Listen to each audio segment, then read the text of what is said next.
네, 여러분 반갑습니다. 네, 한 주간 평안하셨나요? 네. 지난주 말씀에 이어서 오늘 너희는 깨어 울라라는 올지어다라고 하는 제목으로 다시 한번 함께 말씀을 나누도록 하겠습니다. 우리가 지난주에 요엘 선지자가 이스라엘 백성들에게 하나님의 말씀 깨어 울라라고 하는 하나님의 말씀을 선포하는 모습을 살펴봤습니다. 세상 죄악 가운데 빠져서 하나님을 잃어버린 채 살아가는 사람들에게 또 예루살렘에 거주하고 있었던 이스라엘의 지도자들을 향해서 그리고 이스라엘 백성 전체를 향해서 깨어 울라 이렇게 회개의 말씀을 선포하는 모습을 같이 함께 살펴보았습니다. 메뚜기 재앙으로 인해서 분명 이스라엘 백성들은 고통 가운데 있었습니다. 그렇기 때문에 사실 이런 회개를 촉구하는 말씀을 들을 때 그들의 마음에 무거움이 있고 또 부담감이 있을 것입니다. 하지만 이런 영적인 각성과 또 회심의 모습이 없다면 이스라엘 백성들에게 하나님의 은혜가 다시 회복될 수 없었기 때문에 요엘 선지자는 이스라엘 백성들을 향해서 이런 회개를 촉구하는 말씀을 선포하고 있는 겁니다. 그렇기 때문에 사실 이 말씀은 분명 이스라엘 백성들에게 너무나 필요한 말씀이 되는 거죠. 그래서 오늘 이제 이어지는 본문 말씀을 보면 이스라엘 백성들이 하나님 앞에서 온전한 회복을 이루기 위해서 마지막으로 회개의 눈물을 흘려야 하는 사람들이 있다라고 말씀합니다. 여러분 오늘 본문 말씀을 한번 보시겠어요? 우리 13절 말씀 함께 보겠습니다. 제사장들아 너희는 굵은 배로 동이고 슬피 울지어다. 제단에 수종드는 자들아 너희는 울지어다. 내 하나님께 수종드는 자들아 너희는 와서 굵은 베옷을 입고 밤이 새도록 누울지어다. 이는 소재와 전제를 너희 하나님의 성전에 드리지 못함이로다. 아멘. 여러분 요엘 선지자가 지금 누구를 향해서 회개의 눈물을 흘리라고 말씀합니까? 바로 하나님의 성전에서 제사를 드리고 또 성전을 돌보는 제사장들, 레위인들을 향해서 이런 회개의 눈물을 흘리라라고 말씀하고 있습니다.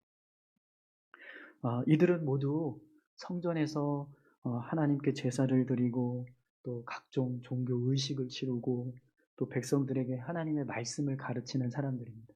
그렇기 때문에 이들은 모두 다 영적인 지도자들인 거죠. 그래서 사실은 이스라엘 백성들 가운데에서 가장 하나님 앞에 바로 서고 또 온전한 신앙을 회복하기 위해서 깨어 울어야 하는 사람들은 분명 오늘 이 말씀을 듣고 있었던 제사장들과 레위인들일 것입니다. 그래서 요엘 선지자가 백성들에게 하나님의 말씀을 선포하면서 마지막으로 제사장들과 레위인들을 향해서 깨어올라라는 말씀을 하고 있는 거죠. 여러분 본문 말씀을 보면 그러면 요엘 선지자가 제사장들과 레위인들에게 어떻게 깨어올라라고 말씀하고 있습니까? 오늘 본문을 보면 굵은 배로 동이고 슬피 울지어다. 굵은 베옷을 입고 밤이 새도록 누울지어다. 이렇게 지금 말씀하고 있습니다. 여러분 굵은 배로 허리를 동이고 또 굵은 베옷을 입는다. 이것은요 내가 하나님 앞에 죄인 되었다라는 것을 인정하고 하나님 앞에서 겸손히 낮아지는 모습으로 서겠다라고 하는 의미를 담고 있습니다. 그러니까 지금 요엘 선지자는 제사장들과 레위인들을 향해서 너희가 하나님 앞에 이렇게 죄인 되었음을 인정하고 고백하라.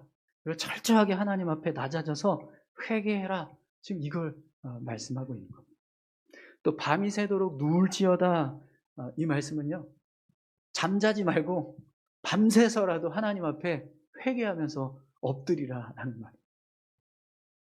제사장들과 레위인들이 하나님 앞에서 회개할 때 그냥 대충 그냥 잘못했습니다. 용서를 구하고 회개하는 정도가 아니라 정말 철저하게 하나님 앞에 엎드려서 자복하고 또 통회하고 자신들의 죄를 회개해야 한다라는 겁니다.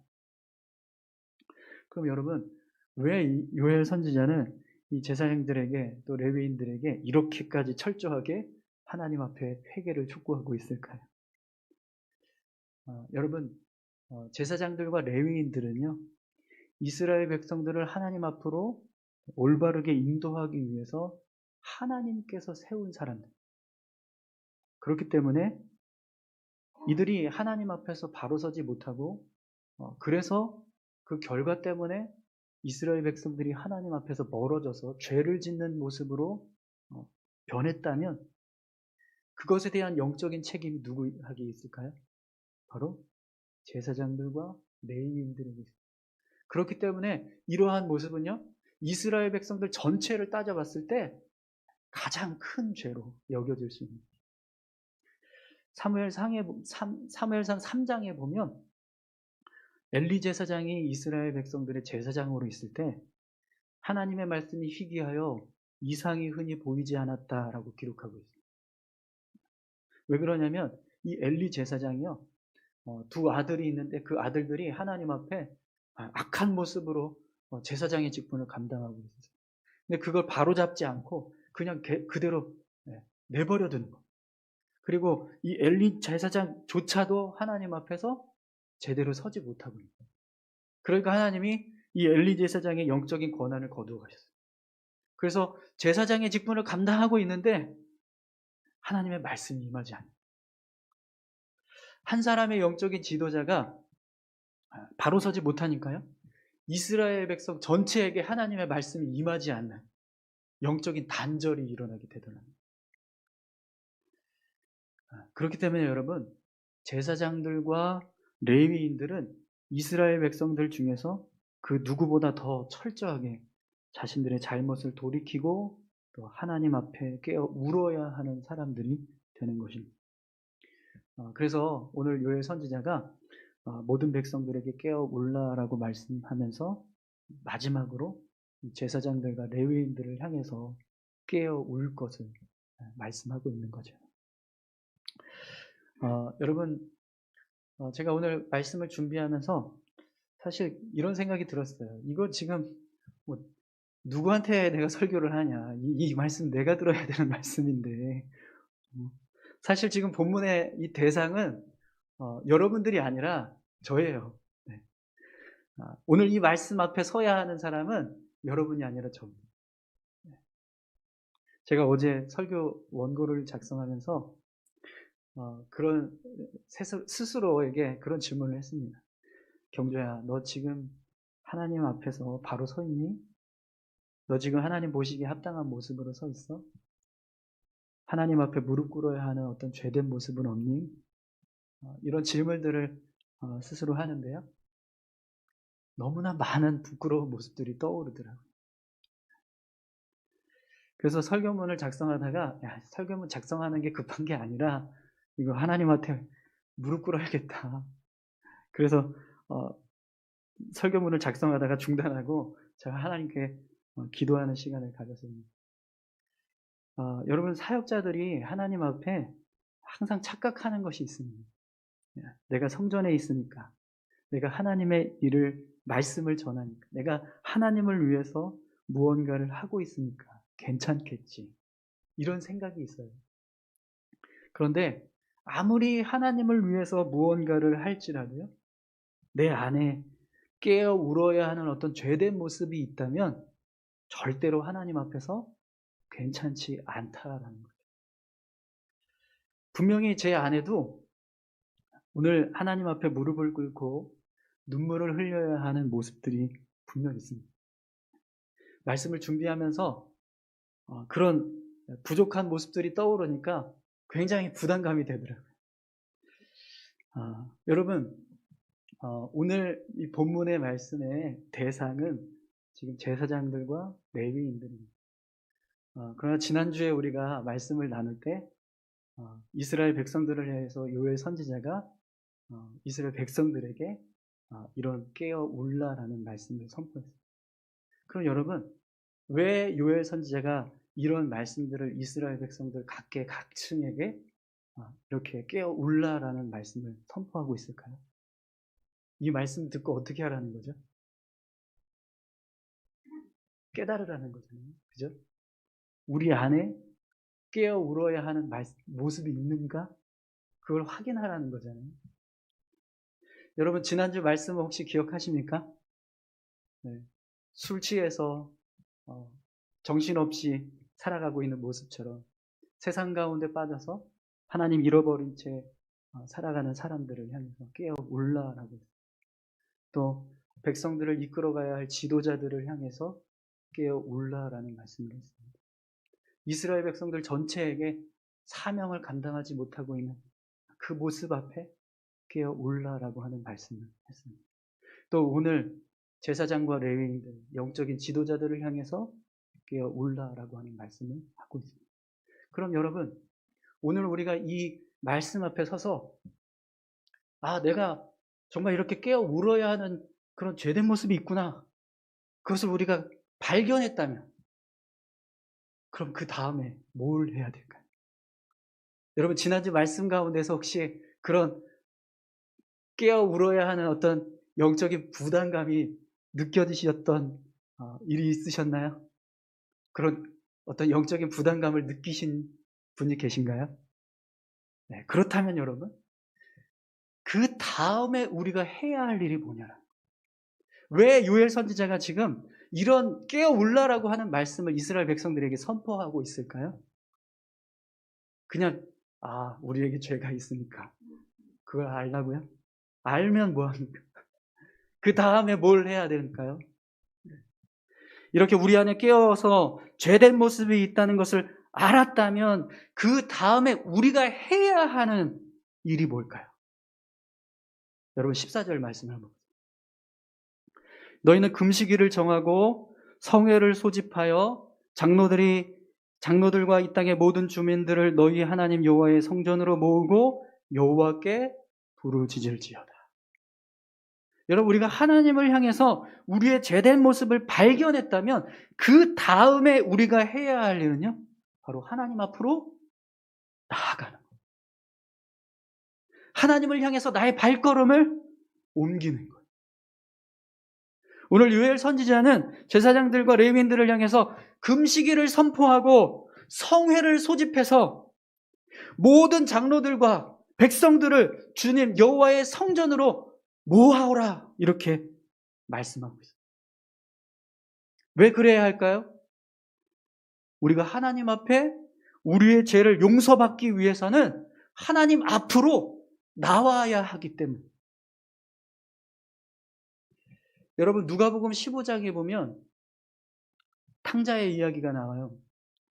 탕자가 모든 것을 다 탕진하고 난 다음에 쥐염 열매도 제대로 먹지 못해서 막 배고파하면서 슬퍼하면서 그가 고백하는 말이 있습니다. 누가복음 15장 17절에서 20절에 보면 이렇게 말씀하고 있습니다. 이에 스스로 돌이켜 이르되 내 아버지에게는 양식이 풍족한 품꾼이 얼마나 많은가. 나는 여기서 주려 죽는구나.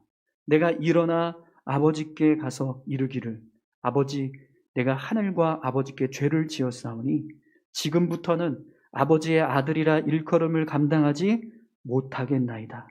나를 품꾼의 하나로 보소서 하리라 하고 이에 일어나서 아버지께로 돌아가니라. 아멘. 여러분, 아버지께로 돌아가야 그 삶이 변화돼요. 우리가 하나님 앞에 어떤 깨어 울어야 하는 부끄러운 모습이 있다는 것을 알았다면 그것으로 끝나는 게 아니라 하나님 앞으로 나아와야 한다는 것. 그것이 바로요, 회개의 첫 번째 스텝이라는 것. 사랑하는 성도 여러분, 오늘 저와 여러분들이 하나님 앞으로 나아갈 수 있기를 소망합니다. 여기서 말하는 하나님 앞으로 나아오라는 말씀은요, 단지 그냥 성전으로 모이라는 게 아니에요. 하나님 앞에 서라는 겁니다. 물론 이스라엘 백성들이 하나님을 만날 때 항상 여호와의 성전에 모였습니다. 그러니까 성전으로 모여라라고 하는 그 의미는요, 하나님 앞에 서라는 겁니다. 여러분, 우리가 이 자리에 나온 이유는 분명 우리 안에 죄된 모습이 있다는 것을 우리가 깨달았기 있기 때문인 줄 믿습니다. 오늘 우리가 하나님 앞에 예배하고 있는 이유는 하나님의 은혜가 우리에게 필요하다라는 것을 우리가 알고 있기 때문인 줄 믿습니다. 아멘이신가요? 우리가 오늘 함께 모여서 이렇게 하나님을 향해서 예배드리는 이유는 이것이 우리의 영혼을 살릴 수 있는 유일한 길이기 때문임을 믿기 때문. 할렐루야. 그렇기 때문에 여러분, 우리가 하나님과의 관계를 다시 회복하고 우리의 심령을 깨우기 위해서 가장 먼저 해야 할 일은 하나님 앞으로 나아와야 한다는. 사랑하는 성도 여러분, 오늘 우리의 삶을 한번 돌아보십시오. 혹시 내가 하나님 앞으로 나와야 하는 모습은 없는지, 하나님과 멀어져 있는 모습은 없는지, 그런 모습들이 있다면 주님 앞으로 나아오시기 바랍니다. 그럼 여러분, 하나님 앞에 나왔다면 그 다음에 해야 할 일은 뭘까요? 우리가 하나님 앞에 섰다면 그 다음에 우리가 해야 할 일은 뭘까요? 오늘 본문에서 요엘 선지자가 뭐라고 말씀합니까? 14절 마지막 부분을 한번 보세요. 여호와께 부르짖을지어다. 우리가 우리의 신앙을 회복하고 우리의 심령을 새롭게 하기 위해서 하나님 앞으로 나왔다면 그 다음에 우리가 해야 할 일은 여호와를 찾고 부르짖으라라고 말씀합니다. 여러분 한번 생각해 보세요. 아무리 금식일을 선포하고 성전을 향해서 나아왔다 한들 우리가 하나님을 찾지 않는다면 그게 무슨 소용이 있겠습니까? 아무리 백성의 장로들이 모이고 모든 성도들이 성전에 모였다 한들 여호와를 향해서 부르짖지 않는데 그것이 무슨 유익이 있을까요? 우리가 하나님의 성전에서 예배하고 있는데 그 예배하는 모습 가운데 하나님을 갈망하고 하나님을 찾고 있는 모습이 없다면 그 예배가 무슨 의미가 있겠나요? 그렇기 때문에 여러분, 오늘 우리가 하나님 앞으로 나왔다면 그 다음에 해야 할 일은 여호와를 찾고 부르짖는 것입니다. 오늘 본문에 보면 여러분, 여호와께 부르짖을지어다라고 하는 이 문장의 단어를 외자아쿠라고 하는 단어를 쓰는데요. 이 단어의 원형이 자이크라고 하는 단어예요. 히브리어로 자이크라고 하는데 이거를 부르짖다, 부르다 이런 뜻을 가지고 있어요. 근데 이 부르짖다라고 하는 이 자이크라고 하는 단어의 뜻이요. 그냥 소리치는 게 아니라 위기에 처한 사람이 도움을 얻기 위해서 애절한 심정으로 부르짖거나 목이 터지도록 외치는 것을 표현할 때 이 자이크라고 하는 단어를 쓰고 있어요. 그래서 여러분 성경에서 이 자이크라고 하는 단어를 사용하는 본문을 대표적으로 예를 들어 보라 그러면 어디냐면 이스라엘 백성들이 애굽에서 종살이 할 때 애굽 백성들로부터 박해를 받고 노예 생활로 인한 혹독한 고난 속에서 해방되기를 갈망하면서 여호와 하나님을 찾고 부르짖을 때 이 자이크라고 하는 단어를 쓰고 또 사사시대 때 이스라엘 백성들이 이방 민족들의 침공 때문에 압제당하고 어려움을 당하고 있을 때 우리에게 구원자를 보내주십시오라고 여호와를 향해서 부르짖을 때 바로 이 자이크라고 하는 단어를 쓰고 있더라. 그렇기 때문에 여러분 우리가 여호와께 부르짖을지어다 이 말씀은요 그냥 대충 소리를 내면서 기도하는 모습이 아닙니다. 이것은 전심을 다해서 간절하게 목이 터져라 하나님을 찾고 구하는 모습인 거예요. 사랑하는 성도 여러분, 지금 여러분들은 하나님을 향해서 부르짖고 계신가요?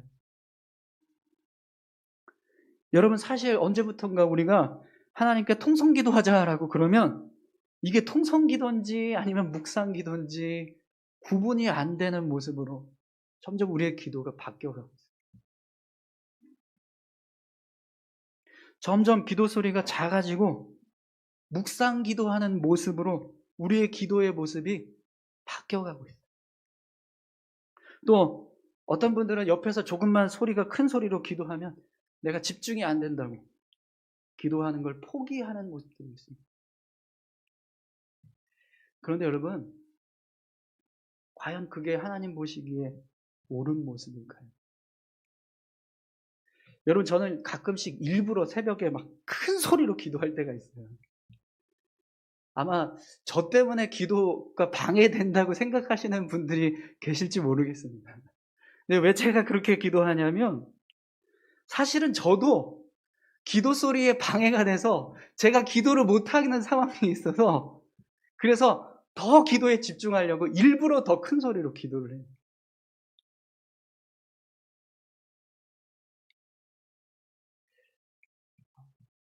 기도 소리에 방해가 돼서 내가 기도하지 않고 내 기도가 중단되면 저는 그 시간에 하나님을 향해서 기도하는 걸 빼앗기는 거예요. 근데 저는 그렇게 하고 싶지가 않은 거예요. 어떻게 해서든지 내가 기도줄을 붙잡고 하나님과 기도했으면 좋겠다고 하는 마음을 가지고 계속 기도합니다. 일부러 더 큰 소리로 기도하는 거예요. 제가 어렸을 때 저희 목사님, 모교회 목사님이 그렇게 가르치셨어요. 기도할 때 옆 사람 기도가 들려서 방해가 되면 내 기도 소리가 너의 귀에 들릴 수 있게 기도하라, 이렇게 얘기하시더라고요. 왜 그러냐면 다른 사람의 기도가 계속 들리면 내 기도가 뭘 하고 있는지 몰라요. 그래서 내 기도가 내 귀에 들릴 수 있도록 내가 기도하기 시작하면 기도가 집중이 돼요. 그래서 그렇게 기도하면 그 시간에 하나님의 은혜를 받아요. 그래서 저는 일부러 제가 기도 소리가 방해가 되거나 혹시 누군가 이렇게 자꾸 큰 소리로 기도해서 내가 기도가 안 될 때는 일부러 더 큰 소리로 기도합니다. 물론 여러분, 모든 기도를 다 그렇게 통성으로 기도하는 것은 아닙니다. 하지만 여러분, 오늘 우리가 하나님 앞에 어떤 죄를 자복해야 하고 회개하면서 통회하는 기도를 드려야 하는데도 불구하고 우리가 조용히 기도하는 게 맞을까요? 지금 내가 하나님의 은혜가 중단돼서 죽게 생겼는데 그냥 조용히 묵상으로 기도할 수 있을까요? 여러분, 제가 예전에 저희 부모님들이 가게를 하셨어요. 그래서 가끔씩 가게에서 주무시고 저희 누나들하고 저만 집에서 자는 경우가 곧 종종 있었는데, 한 번은 화장실에 가고 싶어서 자다가 일어나서 문을 열고 나가려고 하는데 문 앞에 어떤 아저씨가 누워 계신 거예요. 그래서 누구세요? 이 사람이 술이 취해가지고 정신이 없어요. 도둑이야! 도둑이야! 하고 한 수십 번을 외쳤던 것 같아요. 그랬더니 이 아저씨가 그 소리를 듣고 정신이 그냥 차렸는지 후다닥 도망치더라고요. 그 뒷모습을 향해서 제가 계속해서 도둑이야! 라고 소리쳤어요. 한 수십 번을 쳤던 것 같아요. 그랬더니 옆집 아저씨가 달려와서 무슨 일이냐고. 아니, 누가 여기 아저씨가 앉아있었다고. 그래서 막 울면서 막 얘기했어요. 그랬더니 아주머니가 오늘 내가 같이 여기서 잘 테니까 걱정하지 말고, 그러면서 이렇게 안아주시면서 달래주셨던 그런 기억이 있습니다. 여러분, 지금 이스라엘 백성들이 메뚜기 재앙으로 인해서 하나님의 은혜가 중단되고 모든 먹을 것이 다 사라졌어요. 하나님께 제물을 드릴 수 없어서 제사가 중단되는 상황이 벌어졌어요. 그럼 조용히 기도할 수 있을까요? 그런 상황에서도 조용히 기도한다라는 것은요, 그 사람은 기도의 능력을 모르는 사람이거나 하나님의 은혜에 대한 목마름이 없다라는 겁니다. 사랑하는 성도 여러분, 오늘 우리가 하나님 앞에 나왔다면 하나님을 찾고 하나님을 향해서 부르짖을 수 있는 자가 되기를 소망합니다. 그러기 위해서 여러분, 우리 안에 하나님의 은혜에 대한 갈망이 있어야 합니다. 우리 마음 가운데 하나님의 은혜를 사모하는 간절한 목마름이 우리 가운데 있어야 한다는 거죠. 오늘 저와 여러분들이 여호와를 향해서 부르짖는 자 될 수 있기를 소망합니다. 오늘 요엘 선지자가 하나님을 향해서 뭐라고 부르짖는지 한번 보십시오. 15절부터 20절까지 요엘 선지자가 하나님께 부르짖고 있습니다. 슬프다. 그 날이요 여호와의 날이 가까웠나니 곧 멸망같이 전능자에게로부터 이루리로다. 먹을 것이 우리 눈앞에 끊어지지 아니하였느냐? 기쁨과 즐거움이 우리 하나님의 성전에서 끊어지지 아니하였느냐? 씨가 흙덩이 아래에서 썩어졌고 창고가 비었고 곡간이 무너졌으니 이는 곡식이 시들었음이로다. 가축이 울부짖고 소떼가 소란하니 이는 꼴이 없습니다. 양떼도 피곤하도다. 여호와여, 내가 주께 부르짖으오니 불이 목장의 풀을 살랐고 불꽃이 들의 모든 나무를 살랐음이니이다. 들짐승도 주를 향하여 헐떡거리오니 시내가 다 말랐고 들의 풀이 불에 탔음이니이다. 여러분, 요엘 선지자는 지금 이스라엘 백성들이 당하고 있었던 모든 삶의 모습을 하나님 앞에 빠짐없이 고백하고 있습니다. 메뚜기 재앙으로 인해서 피해를 받고 있었던 지금의 현실을 다 낱낱이 하나님 앞에 고백하고 있어요. 그럼 여러분, 왜 이런 고백을 하고 있을까요?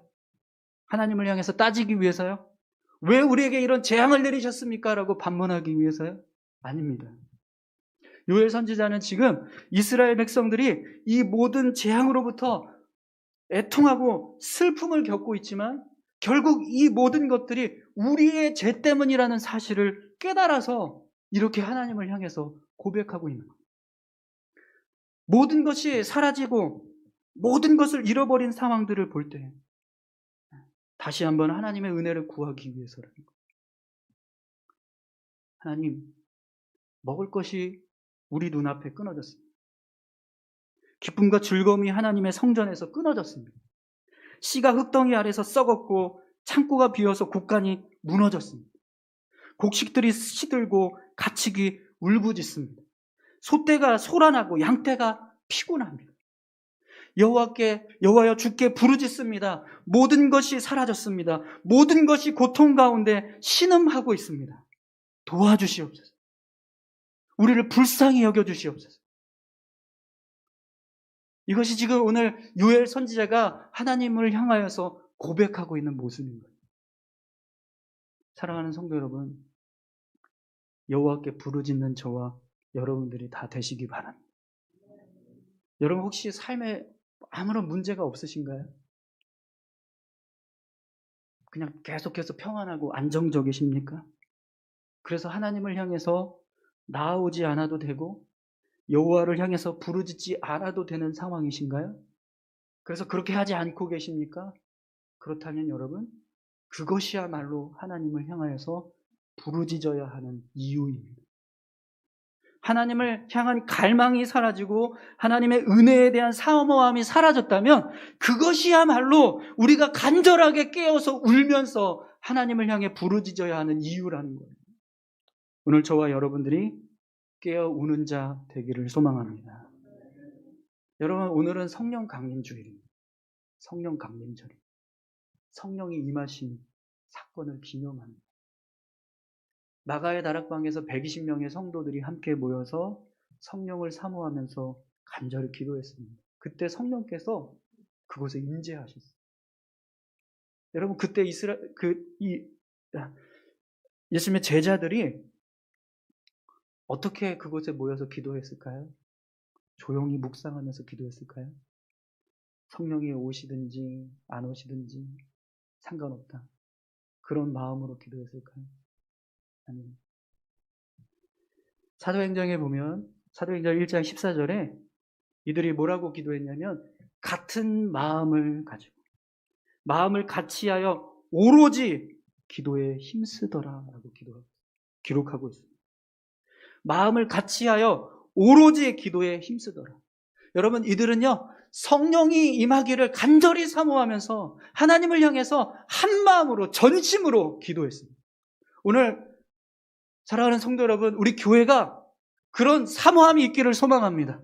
성령이 충만하게 임하기를 소망하고 예배 가운데 하나님의 은혜가 넘치기를 소망하고 하나님께서 우리의 삶 가운데 부어주시는 놀라운 은혜들을 내가 경험할 수 있기를 바라는 그런 간절함이 우리의 마음 가운데 있기를 소망합니다.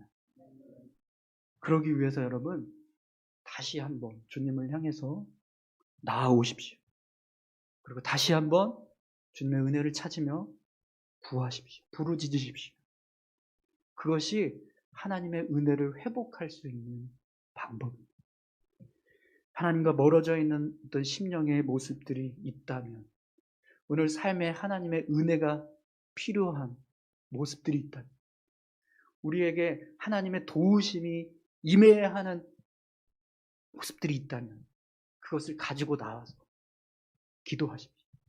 그때 하나님께서 우리의 삶을 회복시켜 주실 줄 믿습니다.